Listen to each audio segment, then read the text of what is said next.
टालमटोल नहीं कर रहे, सबकी जिम्मेवारी है। वरिष्ठ है, आप उनसे आप बात बोलना आता है, आपसे तेज बोलना आता है, अरे माननीय तर्क से सदस्य, बोलना आता है। माननीय आप इधर बात मेरे को बताने की जरूरत नहीं है। माननीय सदस्य, जो आपकी जिम्मेवारी आप उसमें विफल हो रहे हो। आप तो सरकार के तौर पर जिम्मेवारी नहीं ले रहे हो, वो टाल रहे हैं। हो गया विषय हो गया।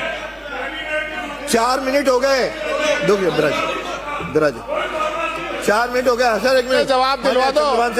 अंकित अभी चर्चा कर तो अगर मेरे नाम से कोई पुकारे तो पहले मुझे नोटिस दे दे। हाँ, नाम नहीं दे।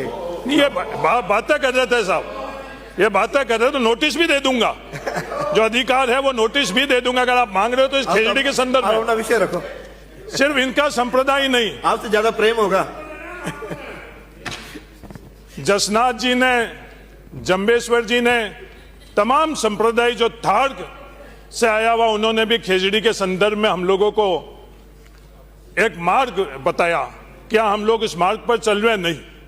ये खेजड़ी सामान्य पेड़ नहीं है, ये हंसी मजाक से आप इसको टाल रहे हो। एक खेजड़ी होती क्या है?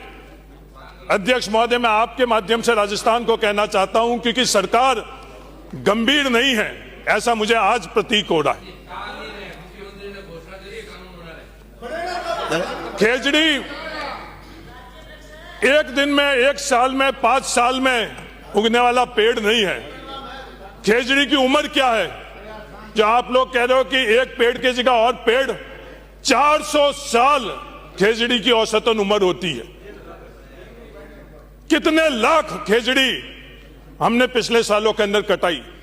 25 लाख, 75 लाख, 1 करोड़। आज ये सवाल हम लोगों के सामने है। एक वो पीढ़ी थी जिस पीढ़ी ने खेजड़ी को बचाने के लिए अपना सिर दिया। कम कर दो। आज हम लोगों की पीढ़ी विफल हो रही है, ये हम लोगों को स्वीकार करना चाहिए। दोषारोपण नहीं है। आप सरकार की महिमा मंडल कर रहे हो, ये सरकार की बात नहीं है, पूरी पीढ़ी की बात है। इस खेजड़ी के संदर्भ में जो आंदोलन चल रहा है बीकानेर में और बाकी राजस्थान में, अध्यक्ष महोदय, मेरा आपसे निवेदन है कि जब 3 अंशी एक्ट बना था 1954 के अंदर, जब इस खेजड़ी को एक प्रॉपर्टी के तौर पर लिया गया था, कि उस वक्त कोई पत्थर के महल या और कुछ नहीं था हम लोगों के पास, सिर्फ और सिर्फ वो जमीन जिसका मालिकाना हक हम लोगों को मिला और उसके साथ सिर्फ खेजड़ी मिली। तो इस खेजड़ी को बचाने के लिए नियम बने और नियम के साथ साथ मंशा भी होने चाहिए। मंत्री जी ने बोला कि सरकार चाह रही है, सरकार एक तरफ तो ये बात कर रही है और दूसरी तरफ हजारों खेजड़ी पिछले 10 दिन के अंदर राजस्थान में कटवी है।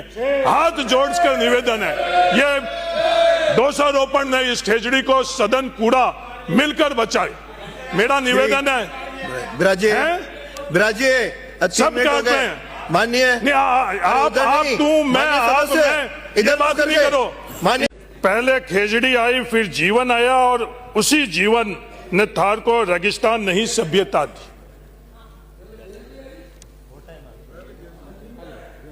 ये जो थार को हम लोग नहीं जानना चाह रहे हैं, इस खेजड़ी की योगदान को हम नजरअंदाज कर रहे हैं।